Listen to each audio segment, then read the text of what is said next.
Anda bertanya tentang apa hukumnya asuransi ta'awun. Semua disuruh bayar, kemudian nanti dipakai untuk santunan orang yang membutuhkan. Atau asuransi yang diterapkan oleh pemerintah, perpanjangan STNK, nanti dia bayar jasara harja. Apakah asuransi seperti ini boleh? Saya bacakan dulu hadis berikut ini. Hadis riwayat Bukhari Muslim. Dari Abu Musa al-Ash'ari radhiyallahu anhu, Nabi Muhammad SAW pernah mengatakan, Innal Ash'ariyin, sesungguhnya suku Ash'ari, idza armalu fil ghazwi, kalau mereka kehabisan bekal ketika perang, au qalla ta'amu iyalihim bil Madinah, atau sumber makanan mereka di Madinah itu kurang untuk keluarga mereka. Karena Ash'ari ini datang dari mana? Yaman. Orang-orang Yaman yang datang ke Madinah untuk belajar Islam.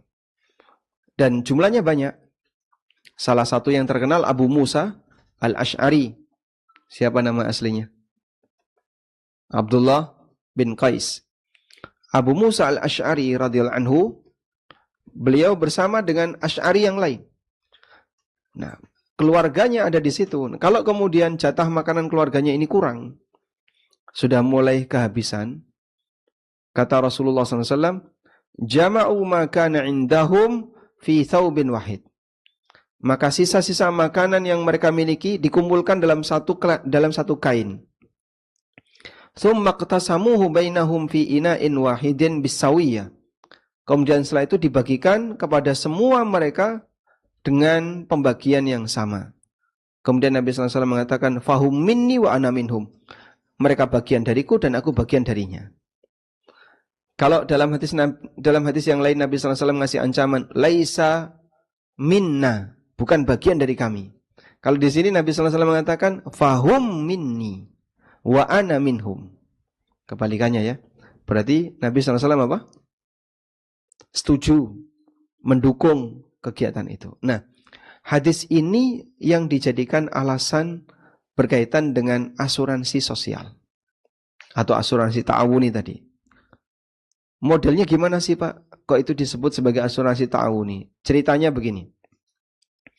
Ketika orang-orang Asy'ari tadi kekurangan makanan, terus mereka mengumpulkan sisa-sisa makanan yang mereka miliki, berarti iurannya sama atau tidak? Beda. Sehingga ada yang masih punya banyak, ada yang tinggal punya sedikit, ada yang cuma punya sedikit sekali, dan seterusnya. Beda-beda iuran. Sudah? Setelah itu dikumpulin, dicacah-cacah, diremuk rotinya. Setelah remuk jadi kecil-kecil, dibagikan secara merata. Sehingga dalam kondisi ini ada yang nyumbang banyak dapat sedikit, ada yang nyumbang sedikit dapat banyak. Tapi ini disetujui oleh Nabi SAW. Nah, analogi dengan ini adalah kasus asuransi yang sifatnya ta'awuni. Asuransi ta'awuni itu tujuannya murni untuk sosial, tidak ada embel-embel komersil, tidak ada keinginan untuk mengambil untung. Misalnya satu RT berapa kakak? 70. Kita buat kesepakatan, gini saja ya. Per kakak per bulan nyumbang 20.000. Untuk apa Pak? Santunan kematian. Semuanya nyumbangnya sama, tapi yang dapat ada yang dapat, ada yang tidak. Tidak semuanya dapat. Ini seperti tadi, Asy'ari tadi. Asy'ariyun nyumbangnya beda-beda, tapi dapatnya sama. Kalau ini nyumbangnya sama, dapatnya beda, sejenis. Sama-sama ada ketidaksamaan apa yang diberikan dan apa yang diterima. Paham insyaallah? Baik. Dari sinilah kemudian asuransi ta'awuni itu dibangun. Sehingga hasil uang 20.000 tadi dari 70 kakak setiap bulan dikumpulin. Berarti dapat berapa itu? 1,5 juta ya. Misalnya 20.000. 1,5 juta per bulan dikumpulin terus. Nanti kalau ada yang meninggal dikasih santunan senilai misalnya 5 juta per kakak. Kalau nggak meninggal Pak, ya nggak dapat. Kalau nggak mati-mati, nggak ada ya pasti mati. Ya, berarti yang jumlah anggota keluarganya banyak, badi no Pak. Nek sering mati.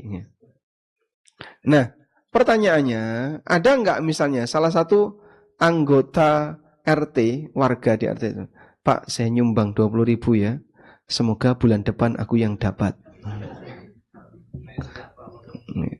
Sing didatarke sing pundi. Nah, di posisi ini orang tidak akan melakukan itu, tapi dia nyumbang 20.000 tujuannya apa? Ya ini untuk dana sosial, kalaupun ada saudara kami yang membutuhkan silahkan dikasihkan. Inilah prinsip asuransi ta'awuni. Jadi harapan dia bukan agar mendapatkan keuntungan, tapi apa? Bisa membantu orang. Model transaksi seperti ini hukumnya boleh. Asuransi yang bermasalah itu asuransi yang komersil. Dia bayar, nanti ada potensi untung rugi. Kalau dia rugi, hilang uang sekian. Kalau dia untung, dapat uang sekian. Dan itu dibisniskan. Dan hampir semua asuransi yang ditangani perusahaan pasti asuransi goror, bukan asuransi yang syariah. Sementara untuk kegiatan asuransi sosial, orang itu tidak mikir untung rugi. Seperti orang sedekah. Kamu rugi ya, duitmu keluar 100.000. Apa ada orang sedekah rugi? Sedekah itu rugi nggak? Hah? Orang sedekah itu rugi nggak? Wah, tadi saya masuk masjid rugi 5.000 saya. Karena tujuan dia untuk pahala, bukan tujuan dia untuk nyari untung. Sehingga tidak ada istilah untung rugi. Disitulah asuransi sosial diizinkan.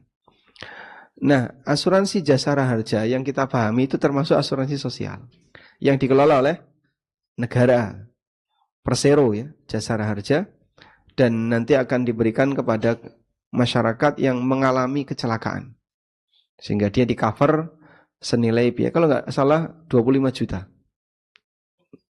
20? Sekarang 20 juta. 21 juta. 21 juta. Kalau terjadi kecelakaan lalu lintas. Wallahu a'lam.